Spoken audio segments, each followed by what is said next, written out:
79th at Halas, what it is, what it do. Since Bobby Ingram, Curtis Ennis, know that we been loyal even when we wasn't winning. A trusted source for the news. 79th at Halas.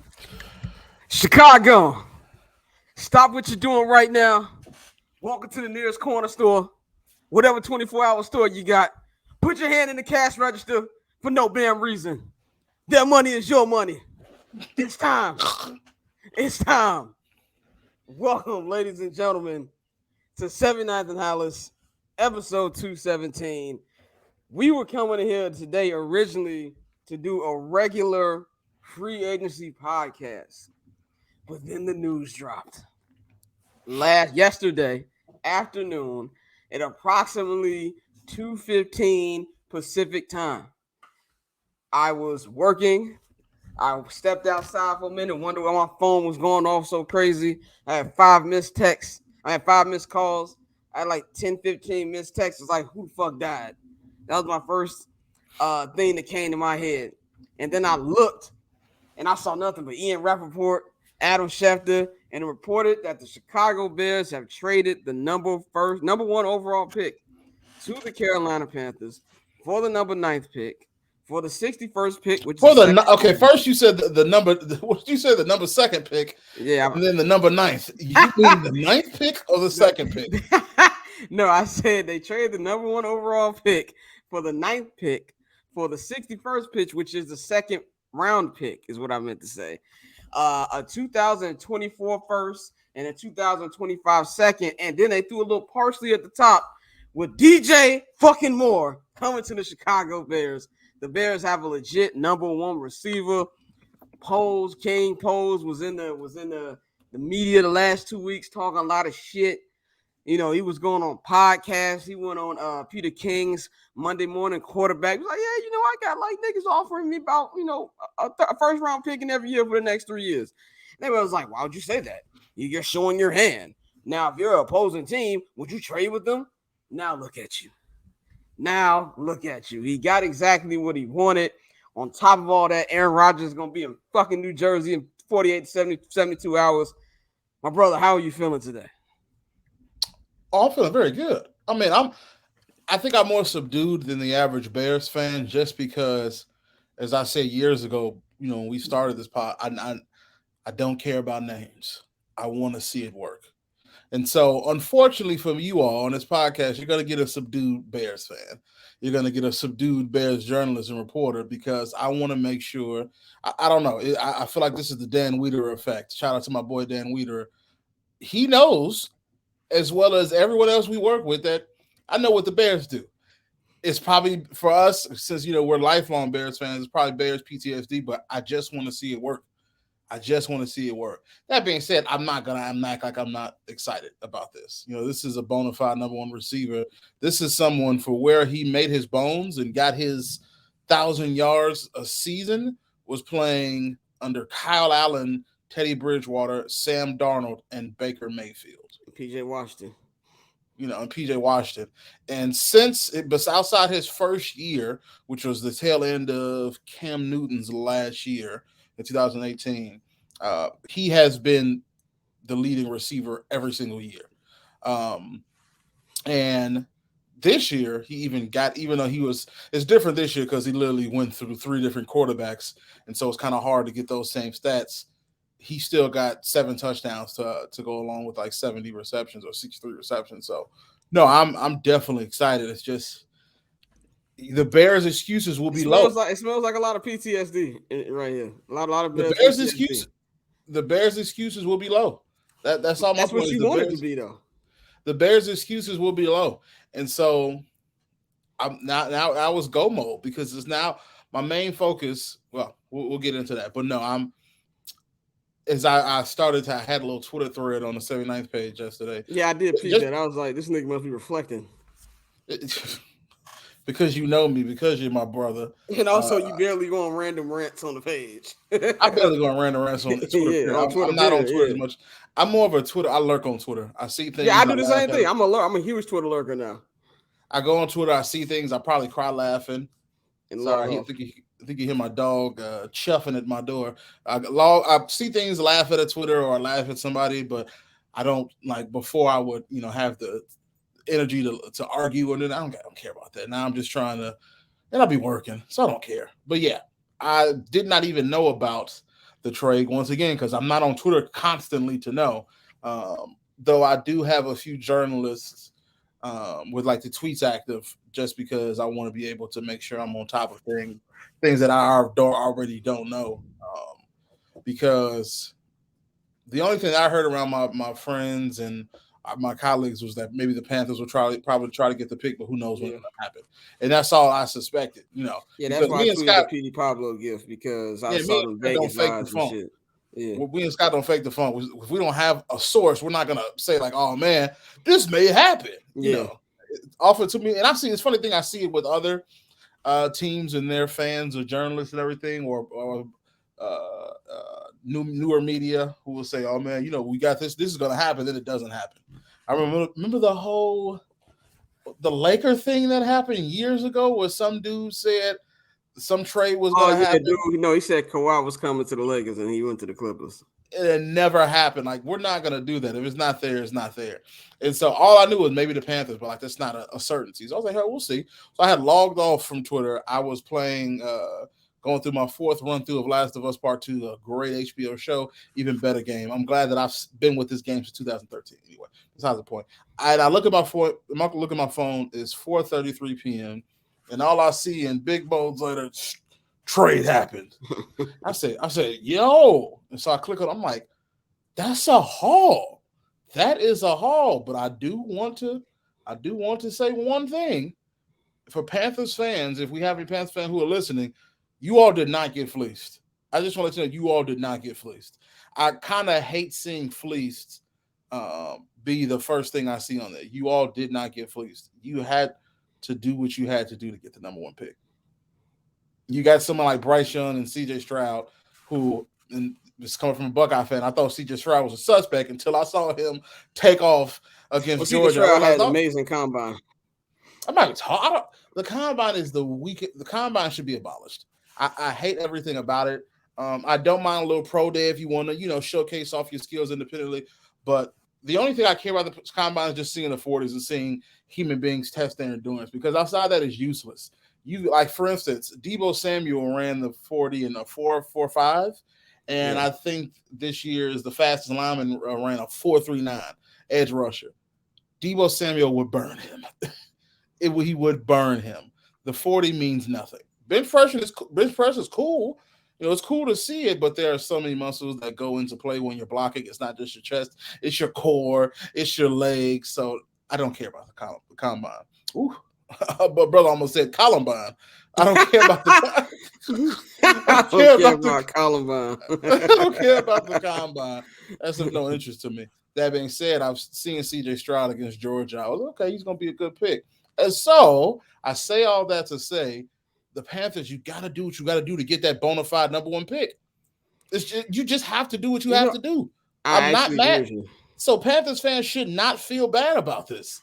You have teams, because the Bears held all the chips, because if Panthers didn't want the pick, they'll give it to somebody else. Eventually, that pick is going to get sold, because the Bears were never going to pick a quarterback. They were never going to keep the number one pick. There's no need for it. It's just, it was a cherry on top to have that number one pick, because now they can do what they want. This number one pick is power. And in this draft, I do not think this is a great quarterback draft outside of two quarterbacks. I think Will Levis is mid. That's why he transfers to Kentucky. Anthony Richardson has the body and the physical talent to be incredible. But he is one of the biggest projects I've seen ever. Since Trey Lance. Not even that. It's, at least Trey Lance had a year where he was steamrolling his competition. Trey Lance had like a 40-3 year when he was playing North Dakota. He at least had it. You can say the competition was good, but he had that year. Anthony Richardson, his numbers are terrible. When I'm looking for a college quarterback, if I'm looking to be good, I'm looking in the 25 plus touchdown range, under 10 interception range. You know what I'm saying? That's what I'm looking for. Now, that being said, of course, it can be that certain QBs May didn't have that and turned out to be better than they were in the NFL, better than they were in college in the NFL, because that happened with whatchamacallit. I want to say it happened with Josh Allen in his college career, and I have to look it up to verify. But with Anthony Richardson, yeah, Josh Allen was unimpressive. He was 28-15 his sophomore year at Wyoming, 3,200 yards passing, 16-6 the next year. Mid, but it's not Anthony Richardson, whose first year he only played 3 games, and only was really just appearances. Second year he played 7 games, 6 touchdowns, 5 interceptions. This year he plays 3. He throws for 2,500 yards, 17 touchdowns, 9 interceptions, a percentage below 54%. I guess the only good thing you can talk to is rushing. He did rush for 600 yards and 9 TDs, but nothing was impressive. So saying that to say, you have 2 quarterbacks you have to take. Bryce Young and CJ Stroud. Me believing Bryce Young is that franchise changer. You got to do it. So no, the pretty Panthers. much the Colts are fucked, is what you're saying. Yeah. I don't know, and I don't know if I have paid attention to the NFL draft or the how quarterbacks have been selected as much before, like Trubisky. Trubisky, I think, was that first time. I think I was like, why is there smoke coming up for him? Why is it such a big rush for him? Because he has a big arm, he can run, he's athletic. And it happened last minute. It happened last minute. It's the same thing I saw Will Levis in Kentucky, and then also with whatchamacallit, Anthony Richardson. I'm like, why are these dudes being bumped up to be like the best out there? I'm like, I watched Anthony Richardson extensively. Well, they did the same thing with Zach Wilson too. At least Zach Wilson had a cold year at BYU. You know what I'm saying? Like, Zach Wilson had an outstanding year at BYU to the point that you go like, man, the nigga was a beast in college. I get that, but I'm saying like even to the point where Justin was falling, to where Justin fell. Yeah. When he should have been number 2 Will Levis taken. Yeah, Anthony Richardson and Will Levis are just confusing because there was nothing that happened that made you go, I guess. And then Will Levis had to stay to his senior year was always a red flag for me. Senior year QBs are no. Yeah, right, exactly. You should not be there. Why'd you have to stay there that damn long? You know what I'm saying? At least Zach Wilson had a 33-3 touchdown, touchdown interception ratio his final year at BYU, and had a completion percentage over 70. So it's like I can see them having some hype built up for him. But yeah, so no, the Panthers fans, you did not get fleeced. You had to do what you had to do. And do you want your talented number 1 wide receiver as a foundation, or talented quarterback as your foundation? You take the quarterback 10 times out of 10. Yeah, I agree. I wouldn't use the word fleece, but I will say that Ryan Poles had him at gunpoint he had every single team at gunpoint. He did. But the DJ Moore thing is what, like, if there was no DJ Moore, you'd be like, okay, that's a really good deal. DJ Moore is what made literally every, not only just Bears fans, but every fan of every other team, every national media member be like, what the fuck? like they put DJ Moore in there too. And what made it funnier is if you read Schefter's tweet, DJ Moore is the last thing mentioned. Like, and don't forget, what LeBron say, we gonna add 2 more. That's kind of what DJ Moore. He go 2 more for y'all. He go 2 more for y'all. That's basically what DJ Moore was for the deal, man. So I do agree with that. I think it's a win-win for both teams. I think Carolina, you got to do what you got to do. And, we've heard, they got Frank Reich is their new coach. They said there's a couple people who, split. Some people want CJ Stroud, some want Bryce Young. Well, you got to pick it a little now. So you get to make the decision. You get 48 days, 47 days now to go over the whole evaluation process, and they jumped in line. I think the Texans, more specifically the Colts, thought Ryan Poles was bullshitting. Like, you remember Ryan Poles said a couple times in his first press conference at the Combine, he said, Mark Schlereth is currently destroying Packers fans on Twitter. I just want to say, Mark Schlereth, I love you for this, because someone said they were talking about Aaron Rodgers being traded. I believe he was the guy that said he wouldn't be traded unless he agreed to it. But hey, context doesn't matter. Also, the drive is better than your show.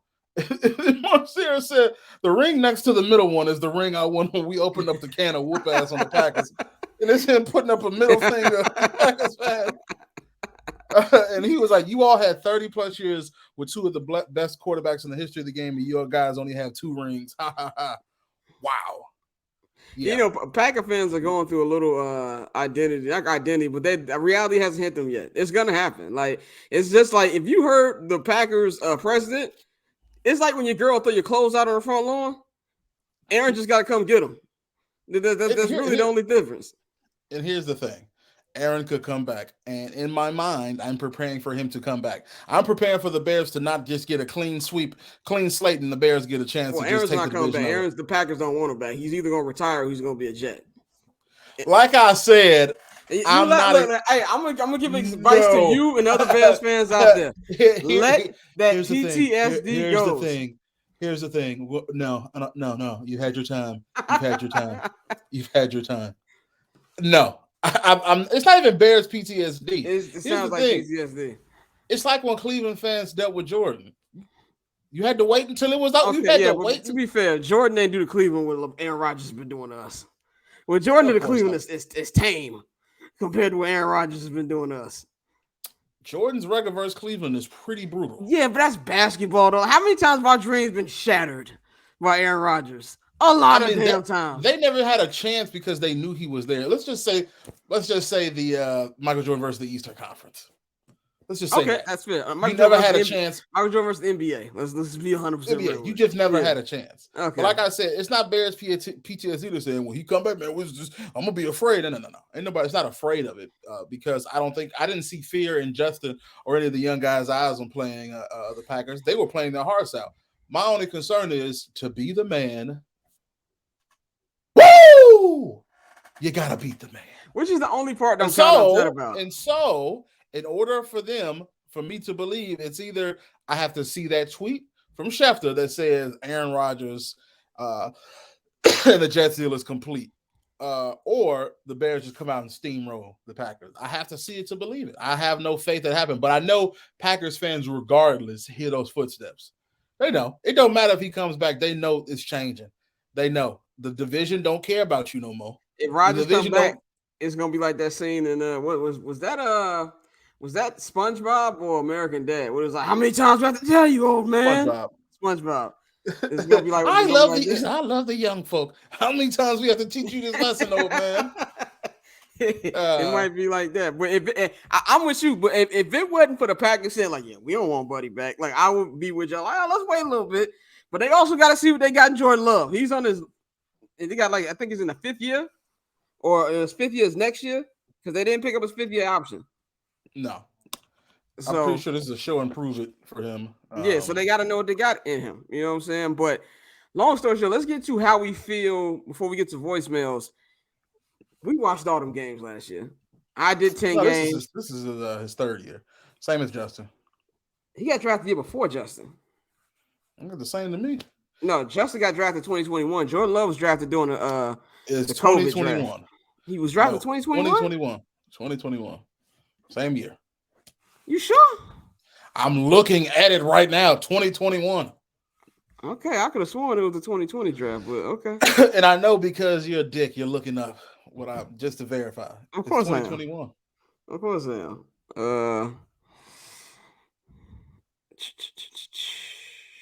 I'm not gonna say that. I'm gonna let this silence kill you. Hold on.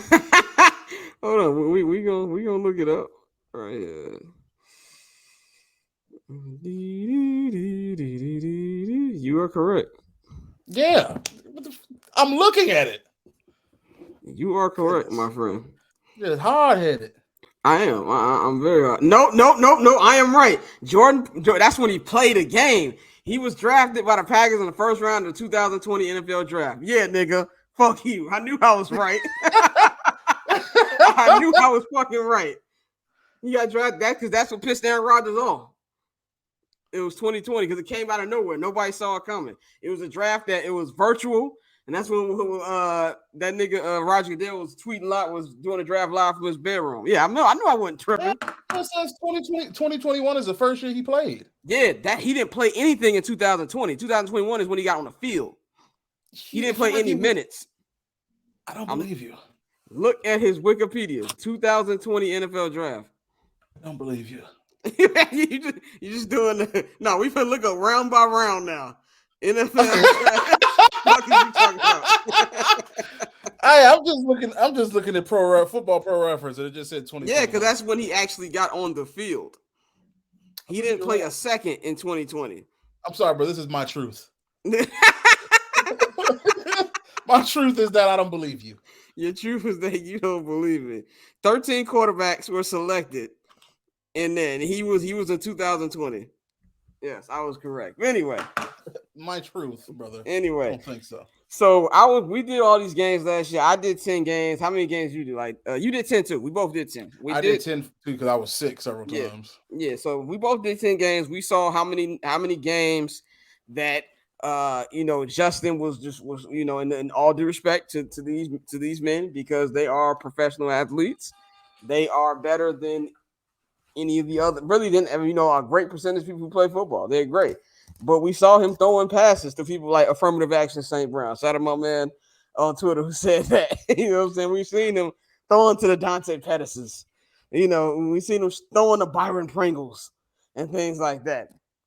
How much better does DJ Moore make this receiving core? Because now you've got DJ Moore, who's a legitimate number one. Chase Claypool can be a number two now. Darnell Mooney is a three. You got Cole Kmet as your tight end, and then you've even got, let's just assume they bring Demo back. You got a three-headed running game monster with Justin, Demo, and Khalil Herbert. How much better does this make this receiving core? I'm gonna get a little existential. Well, not really existential, but more ontological about the nature of things. Fuck that means. Existential is I'm gonna be like remember Keenan and Kel when they said big word existential. Like I don't remember I don't know what that word means. So for ontological is something involving the nature of something. The nature of something, meaning the ontology of my door. It's wooden. It's made into a square shape. Or what is the ontology of God? What is the nature of God? God is good. God is all powerful. God is all knowing. So that's what we're talking about. I didn't mean existential is more regarding existence. So I'll go ontological is probably the best word to say. When you're looking at the animal kingdom, there are the predators and there are the prey.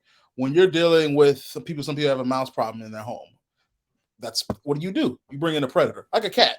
The cat takes out the mice. Problem solved. There are plenty of people who have cats who are just around their house, the premises, and you use them just as a natural deterrent. If, for instance, when people see house spiders, you think, oh, we got to get rid of spiders. Actually, house spiders are good. They take out ants and any other small insects in your house. They serve a purpose. DJ Moore is similar to this for the Bears. He sets everything right. He naturally becomes the apex receiver. I was wondering where you were going with this. He naturally becomes the apex receiver, the number one. Claypool, Mooney go into that 2 and that 3. They go to where they're supposed to be. Chase Claypool is a big body receiver. He can catch over the top, but he's not that number one, or at least he hasn't shown that yet. When he came to the Bears, I was excited because I was like, oh man, this gives Darnell Mooney some help, and this gives him, a chance to do more. That being said, I realized, okay, he wasn't ready for that one-on-one, that focused defense, that 2-on-1 coverage. That here goes he, follow him to the side of the field because he becomes a problem. DJ Moore, however, has dealt with that since he's been in the league. He has been their receiver, their go-to guy, that bona fide number one receiver, and now it sets everything right for the Bears. So now that receiving core, you think that's a good receiving core. The only issue you'll probably encounter is where do Darnell Mooney and Chase Claypool fit in? Because career-wise, Chase Claypool's never had 1,000 yards. Darnell Mooney has. Making the tough catches the past year, you've seen Darnell Mooney make more. So should Darnell Mooney be that 2? Chase Claypool be that 3? Or will it just be 2A, 2B, and we'll figure out what happens? I don't know. My thoughts are you have DJ Moore because I feel like JSN is probably not going to drop. It's going to drop into the second round just because of injuries and everything. I don't see him going in the first round. Or if they do, maybe trade up. I don't know. But my thought would be, who would need to find some value? Well, you're not getting JSN with a nice pick, and JSN is not going in the top 10 pick anyway. That's D line. That's D line.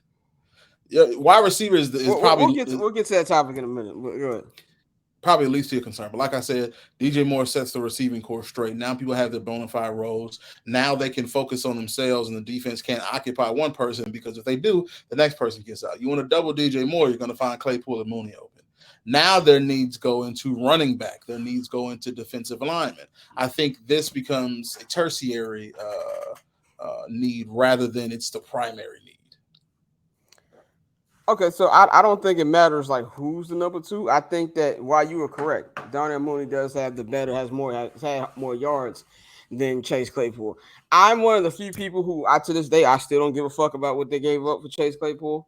I think that Claypool was more of an unmotivated type of thing, and I do think I wasn't expecting him to just come in midseason and blow the top off. And when we were at these games, they weren't even targeting him half the time because he didn't know the playbook. So I feel like with a full season with a full camp OTAs under his belt, spending more time with Justin, spending more time with his receiving core, it'll help. And now the spotlight's honestly off him. Everybody's looking at DJ Moore, and he still wants to get paid.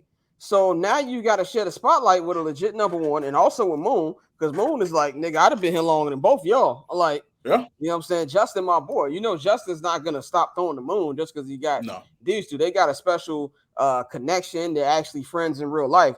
So, to me, this is going to be a great competition. It's going to be a great balanced room. And I feel like for Chase Claypool, it's going to be something where Chase is going to be like, oh, I can eat. And it's not nothing where I feel like Chase is intimidated. Chase is one of the first players to tweet DJ Moore. Like, oh, nigga, it's on. Yeah. Like, you know what I'm saying? Like, we making moves. And I think it's going to be great. I think this is going to be the most balanced wide receiver room we've had since the Alshon, Brandon Marshall days with Martellus Bennett as the tight end. I think it's going to be the most we've had since then, and it's going to be fun. And you know, like I said, when we're going to get to what they do with number 9 pick and everything like that, but for the first time in fucking they may trade Claypool.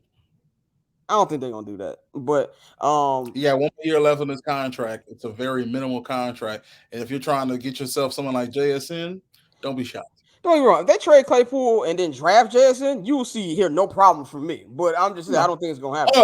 I'm telling you, I would only see them, and this is just literally just me thinking out loud. This is not no source or anything, but if you had a chance to get JSN, or let's say you know a team's going to get there, and a team who would do well to have someone like Claypool. Don't be shocked if you see them trade for him. That's all. I would be shocked just because Poles did the trade and he doubled down on the trade, and I feel like he wants to at least give him a year before he does that. Now I'm not saying if there's one thing I've seen from him is that if there's an opportunity, he's going to take it. Yeah, no wrong. I think they're gonna move around. I think them 2 seconds they got, they're gonna move around. But as far as like with the room, though, I think it's gonna be a very competitive room. They have an actual legit wide receiving core now. I think it's gonna be fun. I think Cole Kmet's gonna be happy. And one thing I loved about this trade was seeing the reaction from the entire team. Remember Jaquan Brisker right after the season, and they asked him about the number 1 pick. He's like, man, I really don't give a fuck about that pick. Like, I want to win. You know what I'm saying? He came off out the gate. I hope they traded. You know what I'm saying? I hope they traded. Yeah. And you know, they did that. He got excited about it. Everybody got excited. You know, and we were all waiting. You know, what's Justin gonna say about it? Justin put it in. By the way, shout out to Justin. I see what you're doing. I see the young lady that you on the low with. I want to give you a round of applause, my brother. A round of applause. You know, I see what was a fun flex? Yeah. Yeah, exactly. I saw you out there in Miami on the boat playing I Need a Girl Part 2. You're not low, my brother, but I salute you. But Justin took a break from his vacation to acknowledge it, and I just feel like it's really dope. And like you said, I'm with you. It's fun. I really feel as excited as I am, it's not over the top excitement like it was when we got Khalil Mack, because I feel like I had a little bit of delusional excitement when we got Khalil Mack at the same time. This is more like, okay, I've been hurt before, and I really, bro. I'm going to push back on that as my wife. I'm talking about how I felt. I'm not going to let you feel delusional. I think you had all the reason in the world to feel Khalil Mack was such a game changing. You feel like you thought this was the piece that's going to make them Super Bowl. No. I know this is what I mean by that. I cut you off, but this I'm going to push back on that, Scott. No, thanks for your comments, Scott. I'm going to push back on that real quick. This is what I meant by my hesitation. Hold on. This is what I mean by unrealistic, because there was always that if with Mitch. That's true. Always that if. There's no if with Justin. No. With he's like, man, this is the piece if Mitch can actually play well. It's funny. I want to shout out Packer fans, specifically Packer media, because Packer media seems so. I guess it's weird for me because I know when I go around my colleagues, the Jason Leaches, the Pat Finleys, the Dan Wieters, I know that these are esteemed men who The Herb know Howards, the Herb. I the saw Herb. you on NBC Sportsnet the other day. Shout Shout out out to to my Herb boy Herb, who's making a name for himself and with the black hoodie. I see it. with the quicker time than I could, knows more of the game than I do. And my colleagues who I know the game and are not delusional fans and separate themselves and don't like have that sort of. I say that because a lot of Packers media just have this undying loyalty to the Packers, which is just weird because I feel like the objectiveness is kind of gone. Objectiveness gets gone or gets lost in there. Where I see them say, "Well, now Justin Fields has a quarterback or a wide receiver he can overthrow to," and I was like, "That was But you never know what it Justin's is, though. problem." It's like what you just said like earlier. They're the king of the hill. They've been the king of the hill for niggas since forever, since Favre was popping pills. Like us and the Vikings, like we have our little years. I think we have the same number of division titles since Favre has became quarterback. I think like we both got like 6 or something like that each. But like for the most part, the Packers have been the king of the hill for the last 30 years. So like you said, they've been at the top so long that they're delusional about what's going in the underbelly. That now they're starting to hit some footsteps, and it's like, oh well, they can't get past the gates. We're safe here. That's true. And That's what they think it is. It's like overthrows. I'm like, Justin doesn't overthrow. That was never his issue. Yeah. Your issue with Justin was why are you holding on sometimes. Why are you holding on to the ball? You had a receiver there. Like that's your main issue, but it ain't overthrows. I mean, that man is one of the best deep ball throwers in the league. So it was never that. So I was like, I think you're afraid. I was like, you're afraid, my friend. You're worried. You know what's about to happen. Yeah. And so, I say that because I don't see Bears media do this. Bears media, even though fans get on Bears media and feel like, oh, they're all negative. No, it's just because they've been around the Bears long enough. If you're Pat Finley and you've covered the Bears as long as you have, you're gonna know, like, I'm not gonna get my hopes. I'm gonna wait and see. But even then, I can see all of our colleagues saying, wow, that was really good. And so now everybody did. The air is going to be different when we go to Soldier Field. It's no longer I have to walk in, look at Herb, look at Nick, and say, "All right, well, let's see what happens." And it's like I'll be playing chess on my computer while they're getting smoked. Nope. Now now scrutiny comes. Now, but now here's also for us, well, at least especially for me. Here's the test. Remember how we always say, "Oh, I'm not mad about," because we knew these niggas was tough. So it's like we didn't come into it. Now there's expectations. So if there is a close loss, you going. I know for me, I gonna have to bring them emotions down and get back into your non-biased journalistic head. It's gonna be a little tough. That's the test for me personally, man. But I think it's really good. It's a great trade. It's a lot more work to do. We're not done. Got the draft, free agency starts on Monday. I'm pretty sure we're gonna hear deals announced right away on Monday because I feel like they say the legal tamper starts Monday. Let's cut the shit. Niggas is agreeing to deals as we're recording this right now. Let's be really, really real. So we're looking forward to all of that, man. But let's get to see what y'all got to say about this. We put the voicemail up. And we got some of y'all reactions. How many? You said we got like 6 people left voicemails? Let's see what we have. 1, 2, 3, 5. Let's see. It's a little bit long. I need you all to relax. No, they excited, man. That's what we're here for. What's up, gentlemen? This is John from Alabama, originally from Chicago.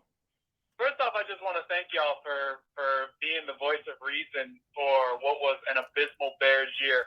Although we had our glimmers of hope in Justin Fields, but I really appreciate all the work. And today is a day that we all should be excited about. Today is a day that we all need to celebrate and look forward to the future because there's never been a time in my lifetime. I'm 30 years old now, just turned 30 last week.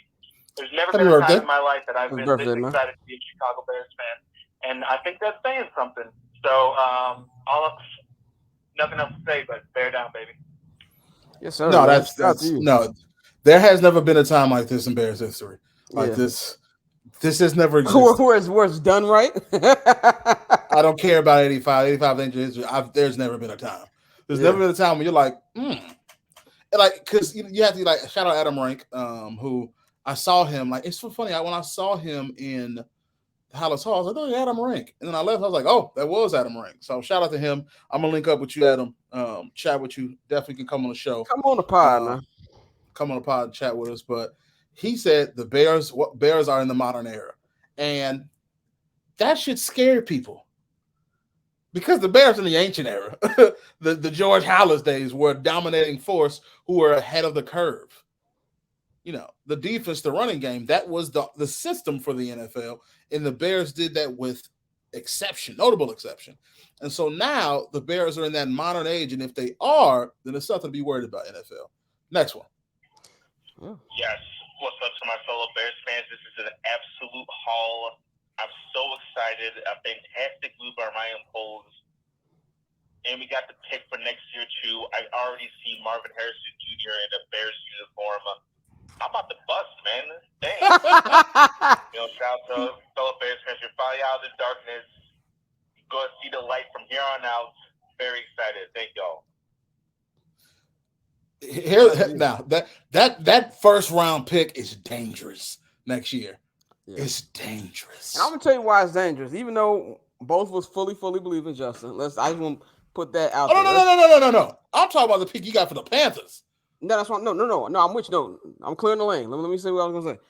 Because I think even Joy Taylor said this too, and I agree. We all believe in Justin. I think this is gonna go to the next level. Let's just say, play devil's advocate. Justin didn't work out, right?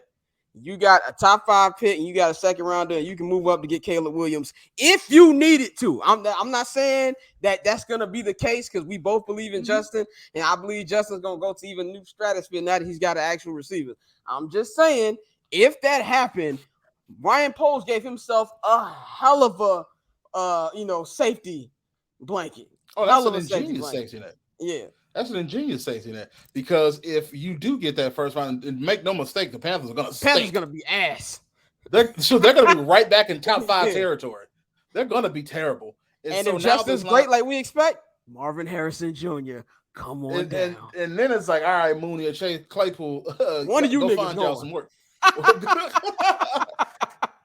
Go find y'all some work. It's gonna be we're gonna have them do like on Succession, boil on the floor, make them niggas fight in a little circle. Which one of y'all who wins is gonna join DJ and Marvin Harrison Jr.? The rest of you niggas gonna be playing somewhere else. So I'm just saying. Yeah. Take care. All right, next one. Hey, on my mama kids. I was born on 103rd and Woodward. The Bears. You sound like you was born on 103rd and Crenshaw. With Ryan Poles in them, folks. Stop playing with them people. They got rid of Khalil Mack. We was sad as hell, folks. But don't worry about it. He told us to get ready because our blessing was coming, folks. And what happened? Folks? Now, that sounds like a Chicago nigga if I ever heard one. No, but when he first came on for the first second, I was like, hold on. This that's a Chicago nigga if I ever heard one. We appreciate you all for listening. Appreciate the comment. Yeah, no, that's that man. When he said I'm 103rd, I said, all right. No, but when he say what up, homie, I was like, whoa, we got some LA listeners. Next one. Okay, these are getting long. I'm gonna put my phone down. I feel like holding it. Hey, what's up, y'all? This is Olo T6 at Twitter. Well, you Olo Ortiz. First of all, shout out to Professor Oaks over there. Brother, get a better phone. This nigga in a boiler room where they did the Mankind Rock match. Keep up the good work with your weight loss journey. Thank you. I am so fucking happy, boys. You have no idea. And this big whole season is in effect. I think he just annually ranked the Carolina Panthers. All right. That trade hit. Okay. Bro, I just don't know how to feel when we have a GM that's actually connecting these teams instead of us getting set. This nigga is in purgatory. But, man, I'm just so excited. I'm so excited. The Capitals, first of all, we got a haul plus a legit number 1 receiver who's only 25 going into his 26th season, who's under contract still. And really, this year's guaranteed, so if it doesn't work out for some reason, we can just move on to him. And if it does work out, we still got 2 years of control for him. He's an option that, he's the number 1 that Justin desperately needs for him to continue his development. And I'm just so excited. And I was dead serious when I said to Flows and to Akuna Makata, to Mikey, first bumps on me, fellas. Yeah. He did say first bump for me. Shout out to Olo Ortiz, brother. Get yourself a phone from the 21st century. Yeah, shout out to Olo. Leave Guantanamo Bay when you're being tortured right now. No, he sounded like he sounded like he was in that town that Ellie and Joel. He's like, what's going on, Olo Ortiz? You know what I'm saying? He sounded like he was in that town that Ellie and Joel was hiding there like a couple episodes on The Last of Us, nigga, when he was looking for his brother. But shout out to Olo Ortiz. Next one. It's 3 minutes. Jesus. Collect my thoughts because I'm more excited. And you're still in Guantanamo Bay. What are you doing? Now with the number 9 pick, there's a lot of possibilities of us what we need. I'm still holding out hope that we still get JSN and completely revamp that wide receiver room. If not, I wouldn't mind trading back down. Also, there's a good chance that Jalen Carter might fall to us, especially which quarterback takes. Whichever quarterback Carolina takes, I know they were saying C.J. Stroud. I don't see none of the reports that were in love with Anthony Richardson. So, and then what is Arizona going to do now? So they're definitely back. They're not drafting quarterbacks, so now you have all these teams that are scrambling. And don't be surprised if Jalen Carter falls to us. Also, I know a lot of people might hate this. I also wouldn't mind taking one of those corners in number 9 as well. Because, it all depends if Paul wants to resign, JJ. If he's launched an extension, don't be surprised if he doesn't. I wouldn't mind also drafting another safety in the second round or third round. CE draft, replacement because he is, over 30. I doubt that Paul is going to give him another extension. So the possibilities are endless for this team.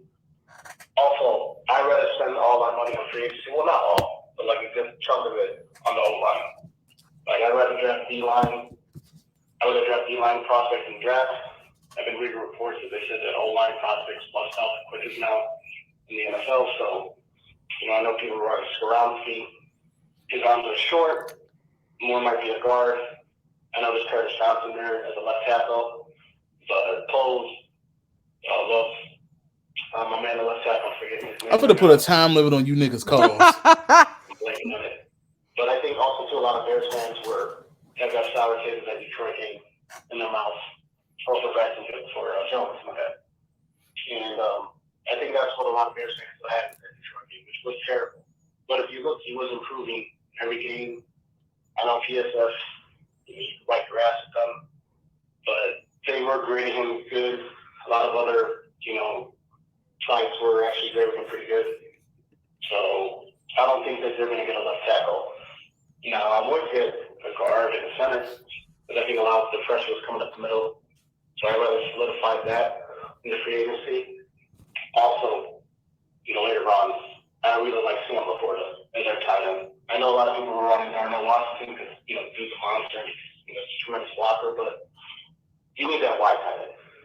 And I think Laporta. Yeah, it even cut him off from talking. That was 3 minutes. I would say we got to start playing the Oscars wrap-up music. It's funny because right now, after all these conversations, I realized the Bears are blessed. Yeah. My room was getting dark, so I had to turn some lights on. But what I hated about these lights was the glare. Right now, it feels like I'm in heaven because you can just see lights glaring across it. But you know what? This is divine right now. This reflects what the Bears are feeling. This reflects what the Bears have. That feeling of God did this. Of hope. But going with JSN, going back to him, I don't know. For me, I would not be shocked if he slid to the second round. Here's why. I say that because I feel like Quentin Johnson, Jordan Addison, Jalen Hyatt, maybe even Zay Flowers might be considered ahead of him only because of injuries and the lack of production he was able to get this year. Now, Jordan Addison for sure. I don't know about Zay Flowers, but Jordan Addison is definitely going to be. Barring injuries, I would say JSN is the second best wide receiver in this draft. Barring injuries. I mean, Quentin Johnson was outstanding, but I still have Jordan Addison ahead of both of them. Yeah. Jordan Addison will be the first, and then JSN will be second, Quentin Johnson, Jalen Hyatt, because Jalen Hyatt, even though he was on the back of Hendon Hooker, it's just you had ridiculous yards. But even though he was kind of a out of nowhere, oh my goodness, he was producing. It's kind of the same with JSN because He came last year with a loaded receiver core in Olave and Wilson, and was still able to produce. And in the Chris year where Olave. Jackson was supposed to be the number one, injuries came. All of a sudden, Marvin Harrison Jr. comes out. You're like, holy crap, he's incredible. So I wouldn't be. I for some reason I feel like he's gonna slide. I don't know. I wouldn't But be at shocked. 9, But here's a at question: What 9, do you do at 9 now? D-line. D-line is just too important. If now there's also Paris Johnson as a Buckeyes fan. Obviously, I've seen him plenty of times and I know his work, but D-line is just I feel like Jalen Carter is probably going to get taken by the Raiders unless one of Somebody those made a good point. I don't know if the Raiders would want to do that after the bad publicity with the Henry Ruggs shit. I mean, there's that, but there's also look how great Aaron Rodgers is and do. And Aaron wasn't Henry Rodgers? Ruggs at Bama? Sorry, Aaron Rodgers. That's my direction. But with I know I was going with the Anthony Richardson thing, but with the Henry Ruggs thing, he was from Bama, right? What do they mean? They don't understand. No, because of the bad publicity that the team took from what he did. Oh, the publicity because Henry Ruggs was involved Yeah. in all of that. Yeah, I got you. I don't know. I'm with you. I don't think he slides to 9. I think somebody grabs before 9. But Adam Schefter report day, the Bears will be going to the Georgia Pro Day and will be meeting with Jalen Carter. So let's just say if Jalen Carter's sitting there at 9, we're not having even conversations. It's no fucking brainer. You take Jalen Carter. You know what I'm saying? And this is all assuming that he doesn't go to fucking prison.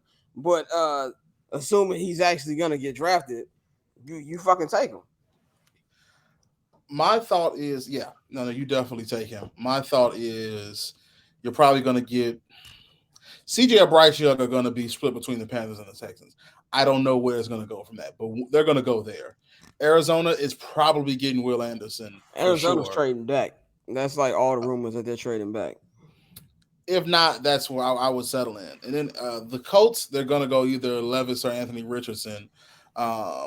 Seattle is that's the issue. Are they going to pick up Jalen Carter? Are they going to get like Tyree Wilson? I don't know. I don't know. Here's the interesting thing about the Geno contract, because before he signed, Pete Carroll said that Geno extension has nothing to do with them, that they will still draft a quarterback. And then we find out after Geno signs the extension, the Seahawks are able to move away from Geno after year 1 with no cap hit. So they still might get a quarterback too. I think there's going to be a couple teams that's going to move down. Try to jump up to try to get maybe Anthony Richardson or Will Levi, whatever. I don't know how you pronounce this. Levi or Levis? I just said Levis. I don't know anything else. I do believe we're going to see 4 quarterbacks taken out of the top 10. And so I do think there's going to be a little bit more maneuvering. So even though I think Jalen Carter's going to be gone, I still think it's 50-50. There's a chance he get there, but I'm with you either way. I love JSN. I wouldn't, if they do draft JSN, you would have no problems with me, but I'm actually kind of fine with the wide receiver room right now for this year, me personally. Now, we saw McCole Hardman. He tweeted Justin Fields. That might be a guy you sign in free agency. He's not going to cost a lot of fucking money, but you got to build them trenches from here on out. Free agency and draft. Trenches.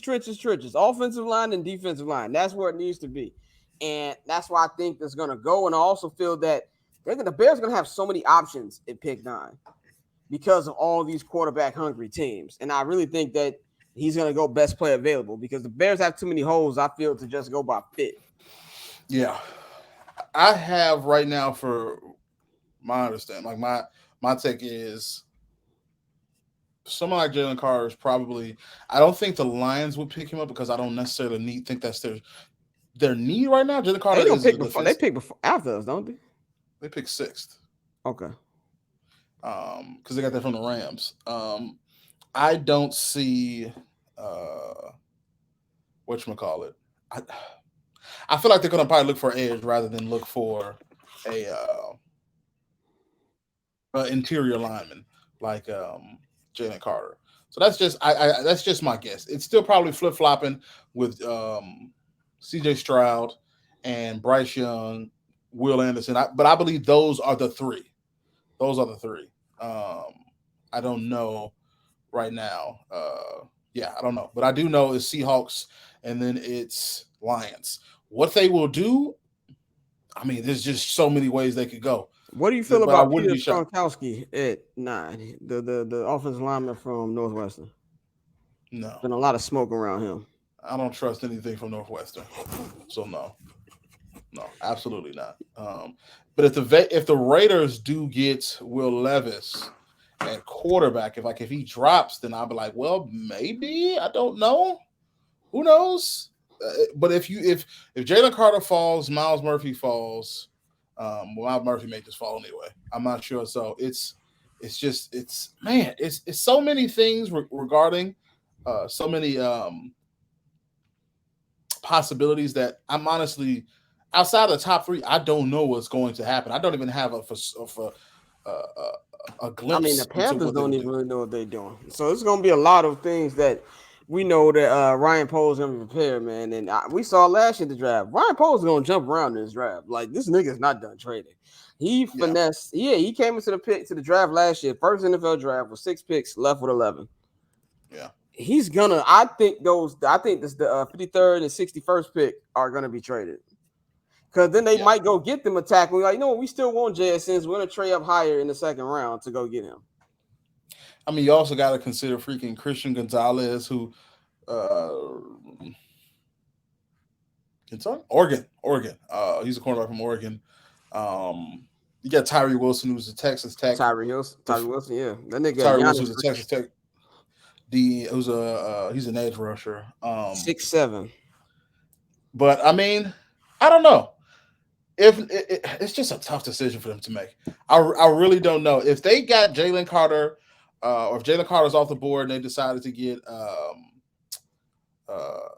Miles Murphy, even though some people have Miles Murphy falling, or even some people think Bijan Robinson, who's the running back from Texas, is going to be that guy. I don't really know. It's just, man, this is one of the toughest drafts for me to To think. But predict, yeah. my thoughts, like, but people who I think I wouldn't be shocked if the Bears got it would be Paris Johnson, who's a tackle from Ohio State. It would be Jalen Carter if he's there, obviously. It would be Miles Murphy, who's from Clemson. He's an edge rusher. Um, even Bijan Robinson actually wouldn't be shocked just because he's a really good running back, and the Bears aren't going to bring Demo back, and so you have that chance to get that stud at running back, and adds to the game with Justin Fields, improves the running game, allows him to not have to run as much. And then there's they might take Jackson Smith and Jigba, though I don't know.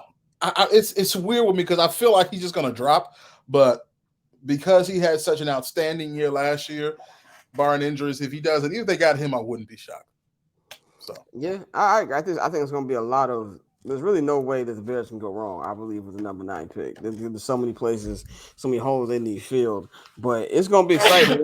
I do think them talking to Jalen Carter means he's probably at the top of their board if he does drop. And I feel like he drops the 9. That's a fucking home run. We're gonna wrap this up by talking about free agency a little bit. Like I said, the legal tampering period begins Monday. So for those of you who don't know, that means that teams can negotiate with free agents. They can say that they verbally agreed to a deal. So you're going to see a lot of announcements on Monday, but they can't actually sign until 4 p.m. Eastern time on Wednesday. So even if you're a Jets fan and you're wondering when the fuck is Aaron Rodgers going to decide, it's going to be a decision before Wednesday because every team in the NFL needs to have their cap number set for 2023 by Wednesday. Yeah. So the Packers are going to need to know something from Aaron by Wednesday. So you're going to have that. So there's a whole bunch of free agents. There's been a lot more free agents than I expected this year because so many teams so many people been getting cut, to try to make room for cap, Leonard Floyd. I mean, they're selling assets like a motherfucker at SoFi Stadium. Even a rumor that, we're open to trade Matthew Stafford, but really not open to trade Matthew Stafford. There's been a lot of linebacker cuts. I mean, shit, the Vikings just got rid of Kendricks. They just got rid. Zadarius Smith wants to get up out of there. They're considering getting rid of Dalvin Cook. They just released Adam Thielen. So there's a lot more free agents out there than we originally expected. I think this free agency is going to tell me everything about what Ryan Poles' draft strategy is going to be. My prediction, I've seen there's been a lot of back and forth in Bears Twitter about this. I've had a lot of debates about this. I think Orlando Brown Jr. is going to be Orlando Brown's I'm glad you said it. He's the only sensible choice. Yeah, I think he's going to be the number. I think he's going to be the first Bears announcement on Monday. I 100% do. I think you're going to see 2 to 3 signings from the Bears. And if you get Orlando Brown, you don't need to get Paris Johnson. Right. Now because I mean you're gonna Orlando Brown will take over for the side. Larry Bourne's on the right side. Tevin Jenkins can stay at guard unless you want to move him over to tackle where his normal position is, or Braxton Jones is, or whatever his name is, Braxton Jones. But you don't need to get Paris Johnson. Now you can solely focus on if Jalen Carter falls, getting him. Yep. The thing with this is that if you get Orlando Brown Jr., what did his father play for? I don't remember. Oh, come on now, Scott. Oh, I didn't know he had a. Oh, that's his father is wasn't it? See, no, I thought his father. I put in Orlando football. Brown and showed me homeboy from That's So Raven. No. I thought his father played like D1 football, not D1 football. I can't remember, but I was using that to play football. His father died 12 years ago. Oh, I am completely thinking about somebody else. Then. Yeah, you probably think about Orlando Pace, nigga.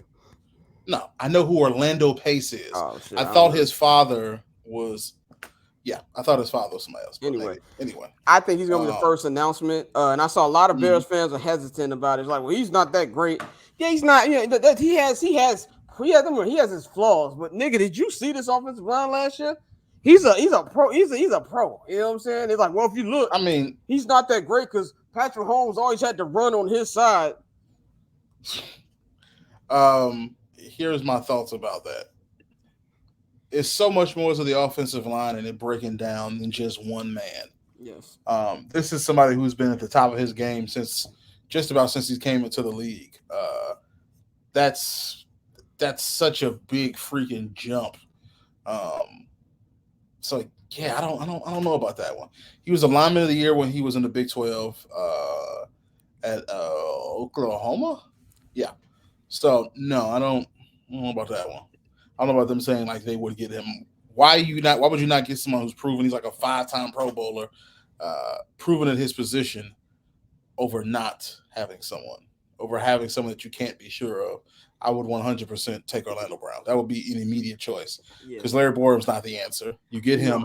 Tevin Jenkins stays where he is. Center, that's who knows what's going to happen to center. I think could be Lucas Patrick. If I see Lucas Patrick, I might scream. And not that Lucas Patrick might not be good. I don't know. This nigga's always hurt. So I think they need. It could be that. I don't know if they want to see what happens with Doug Kramer. I don't even. It's just me tossing his name out there. He came from Illinois. I don't know if they want to build with him. Mike McGlinchey, right tackle. They could go sign him. Oh, my focus would only be Orlando Brown, and if he's gone, move on. I think they're gonna sign 2 offensive tackles. I really do. I think they're gonna sign 2 offensive tackles. There's a couple of defenders. Tremaine Edmonds really. I want Tremaine Edmonds as a linebacker on the Bears. I really liked him in not Brooklyn, in Buffalo. He's only 24 years old. That we've also got you got the space for it. Draymond Jones. He's a nice D tackle. But another one who, not to cut you off, is one deal that I'm like also think is going to be announced right after we hear Orlando Brown Jr. Bobby Corey, who's the linebacker in Indianapolis. That's Fluce's guy. He's a really good linebacker. And then also somebody tweeted when he got released or whatever on his Instagram. It was like Bears with an eye emoji, and he liked it with a strong emoji. So I wouldn't be shocked if that's a deal that we see announced too. But I think the offensive line. Also, these players are also just trying to boost their own stuff. Of course, 100%. If they see that's a team interest in them, that gives them a little bit of leverage. Like, okay, you want me? Let's see where we can go with this. Yeah. I mean, and this thing, before we get out of this right now, there's gonna be some overspending. Okay, like before we get to this annoying ass topic, and because it's gonna come, and I really think it's gonna come with this Orlando Brown contract. And I think they're gonna front load the shit out of that. There's gonna be, I wouldn't pay him that much. There's gonna be a bunch of that. The Bears have to reach a floor of $240 million this year. Now, of course, they can carry some of that for next year, but a lot of that's be filled. You got a lot of that's going to be extensions. I think Cole Kmet's going to get his extension. I think that Darnell Mooney's going to get his. And then you're going to see a lot of big signings. I think the Bears are going to be active players. Remember last year we kept waiting. What is Poles doing? Everybody was so angry. It was the point we was begging for Juju Smith-Schuster. I know. I don't think I think Poles going to come out the gate. I'm talking about when I wake up Monday morning, I'm expecting some announcements. Yeah, I think this is probably the best time for him to do it. Even last year, it's like, I guess I don't think I was a part. I think I was one of the people, and correct me if I was wrong, who was like, I thought he would do something, but I was like, the season's over. It doesn't really matter. No, or it's not important. We weren't really because we knew they were trying to tank. He told us in his first press conference. You know what I'm saying? So we weren't really shocked that they weren't going so all in. Yeah. And then why do something when your season, that's clearly not where you're trying to go with your season. And you end up with the number one pick, so it worked out. The thing about sports is, man, people want things to happen so quickly. And sometimes you just got to relax. You got to wait and just hold on. Let's see what can happen first before we take this rush to get this person, to get this person. That's why if I'm Ryan Poles and I'm in their front office, Orlando Brown is my first and my only choice. After that, I'm moving on. Because in terms of linemen, now looking into defender, someone like Tremaine Edmonds, yes, absolutely. But I think now the NFL is moving toward that. Once that veteran gets like 4 years in them, get them out of here. Contract's too big. Get somebody young. It's just like he's 24 though. No, here's my point I'm trying to make. Just like how companies do in regular capitalism and regular bartering. You want to make a product that's going to sell the most that costs you the least amount. That way, you have so much more profit. You have a surplus of money. So the Bears do have this, and the Bears could overspend because that's typically been the trend in the NFL for decades now. You have all this money, spend it. But you also don't have to. You also can shore that up to do other things, to go hire some coaches, to go hire to bet up your facilities. There are so many things you can do with the money that you have. Players are the first thing that you think of, but you don't have to overspend for players. You get what you need, and then you move on. You get what you need, then you move on. Orlando Brown is a need. If Edmonds becomes the person that you want, that's also a need. But you have so much capital in the draft. I think my focus would be who can I draft and who can I pick right now. I agree with that, but there's still a certain number they have to reach with players. Oh, no, there is a number that they have to reach. I'm talking about overspending, or it's we're giving this dude. Well, I'm saying there's going to be people, like if Orlando Brown if they sign, he's going to be a little overpaid. Yeah. And so, like that's all I'm saying about that, because we know that conversation is 100% gonna come, like, because that's what Bears fans like to do. I'm just saying, like, Bears fans, that's sports fans like to do. Sports fans like to argue for money about in general. When we're thinking about corporations, the NFL teams as corporations, they're moving it. They have always been small corporations into themselves because they're worth billions of dollars. But now there's so much things they can do with their money. Period. Even for stadiums, it's like, how much did it cost to build SoFi? $4 billion, like $4 or $5 billion. SoFi Stadium cost. Lord have mercy. Yeah, $6 billion. Yeah, the Bears are not in a rush to just straight up spend $6 billion. It's gonna be about $2 billion, but they're not gonna spend $6 billion. That conserve your money, not gonna be that, because there's something else you can do with it. The Bears have a number they have to hit within that cap, because this is used for your football operations. But there's so much more you can do with that than just spending. Because what I mean by that is you can hold on to that money and find somebody better. You have to reach a certain number. Of course. That's negotiated within their contracts. But then after that, hold on to that. You hold on to that. A lot of this can go to their current players too. Like, you're gonna see exactly. Hold on to that. You may get extensions. You may get somebody that you want to get or get picked up. So I just say, like, there's no reason or rush for them to just spend it or spend it. People are going to be overpaid, but overpaid is subjective, because what's overpaid to you, what's overpaid to me. It's not like the NBA, where I think the NBA is just overpaying everybody. Well, it's still the market with that too, because right now, like, market is weird though, because market it's the supply and demand is so weird for sports. You know what I mean? The market is set by these teams, and I hate that it happens that one team overspends and then I want what he got. I want what he got. I mean, that's business though. I hate that, because within consumer organizations, if you're looking at Jewel and Walmart's going to typically have lower prices for food because they're going to bully companies who want to sell their food there. Because I'm Walmart, you're going to need my product inside here. I want you to sell it to me for a cheaper price. That's how it is. And so it's not always necessarily because this person's car, it costs here that I have to put that price here. But with the NFL and NBA, you gave that person 50 mil, you better give me 50 mil. Shit, that's even with baseball. Even if you look at who got paid, Corey Seager got paid, and that's what took Carlos Correa so damn much. You're like, nigga, I'm not making less than these motherfuckers. I'm a World Series champion. Like I did this, that, and the third. So, and even from athlete perspective, while I do get what you're saying, they're like, I'm only gonna be playing this game for a certain amount of years. Let me get my money where I'm at. And these TV contracts make it so that they're able to get that money because the contract that the NBA is getting right now, there's going to be a $300-400 million player once this new NBA CB hits in like 2 years. Even with this, like we laughing at the Daniel Jones contract now. That ain't gonna be shit in 2 years. We gonna look like, you know what? They got him on a bargain. Once Joe Burrow gets his deal, we gonna be looking like, oh yeah, that 40 million ain't shit. So that's just pretty much how it's gonna be, man. But I think that's all we got for y'all today. Just gonna give y'all the schedule, the off-season schedule. We'll be back in 2 weeks to recap free agency. We're gonna let everything play out. So you can get the free agency pod will drop on the 27th of March.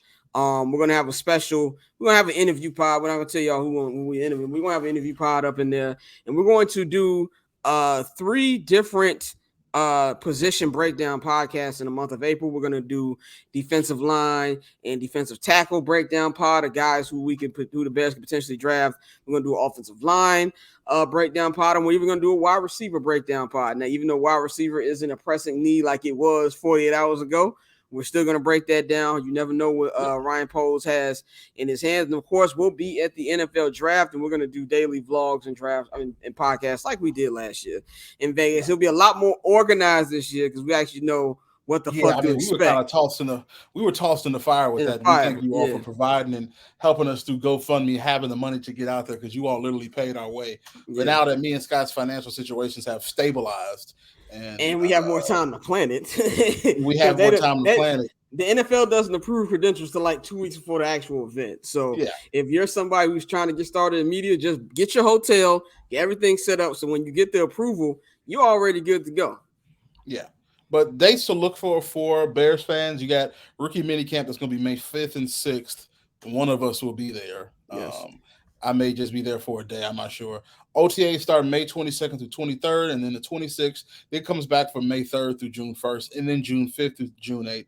And then they take it's like a month and a half. 2 weeks off, and then they have veteran minicamp June 13th through June 15th. And then, of course, you'll have that break, and then actual minicamp starts.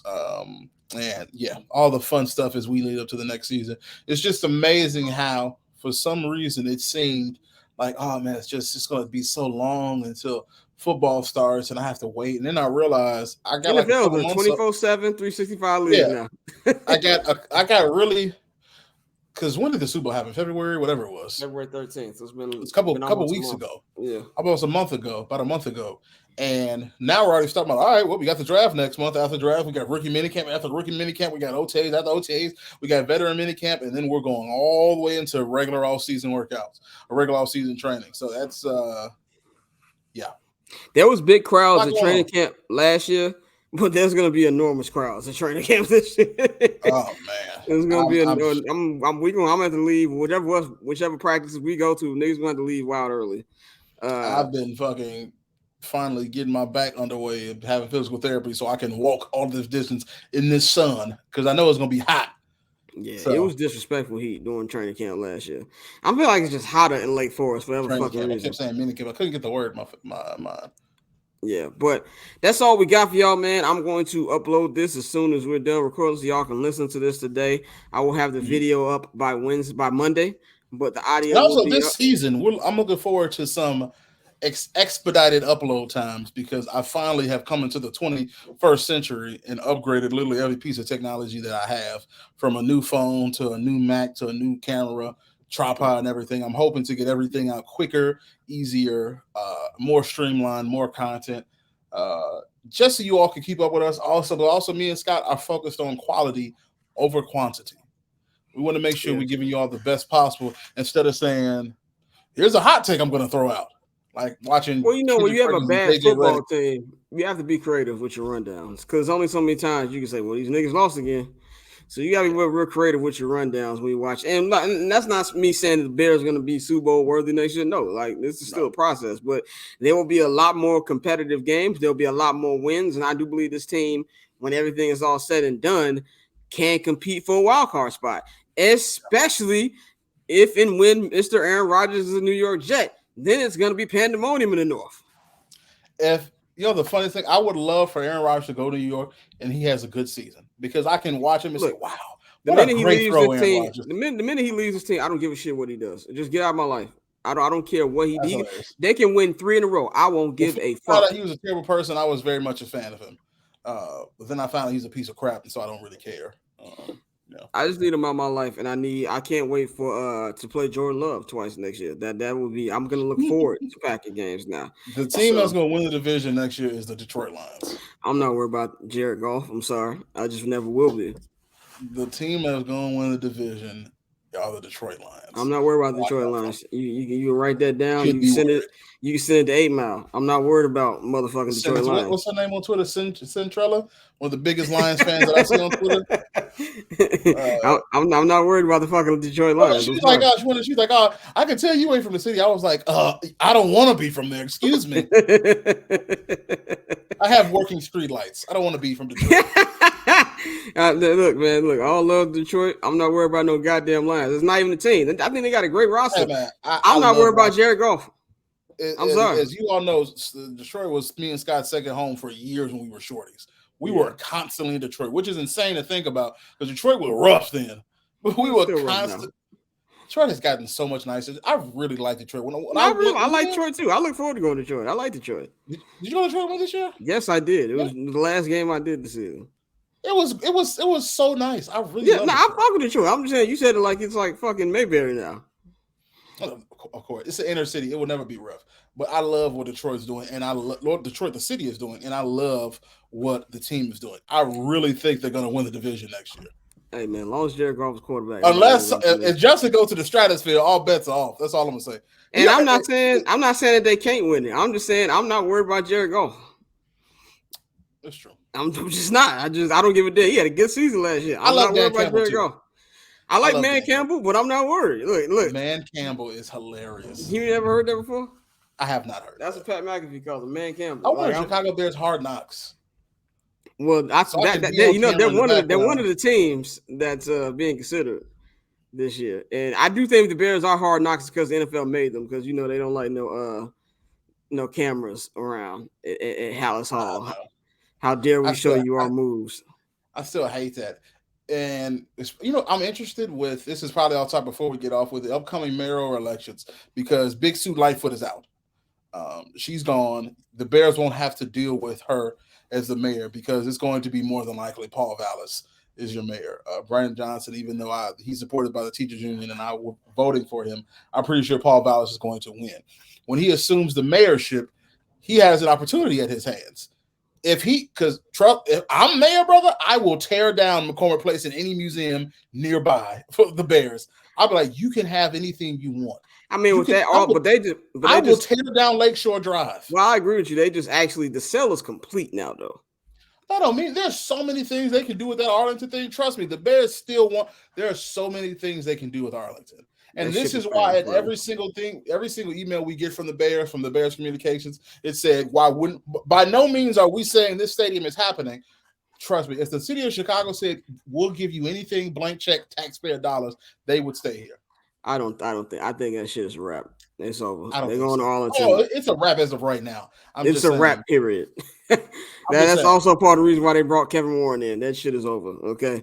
Enjoy Arlington. Kevin Warren is in there to oversee a new stadium and a new transition. Yes. In Arlington Park. In Arlington Park. It's not happening. If I'm the Bears, I will kick them folks out them apartments. I will restructure Lakeshore Drive. I will move the lake further out. I will move the lake further out. It's just insane to me that no Chicago mayor thought to themselves, like, maybe I should listen to what the Bears want and I should negotiate and give them what they Mayor want. Daley listened to the state of Illinois and said, fuck you. They don't like Matt Daly. It's crazy. The state of Illinois, the city of Chicago. Did you ever think how much the Bears do for the economy? Yes, they're a big business, and yes, big businesses will get what they want, and the smaller person want. But it's the Bears we're talking about. Yeah, but when you don't like somebody, you don't give a shit shut up, about nigga. that. You never thought to yourself, take what you want. Oh, McCormick Place, you don't want to hear?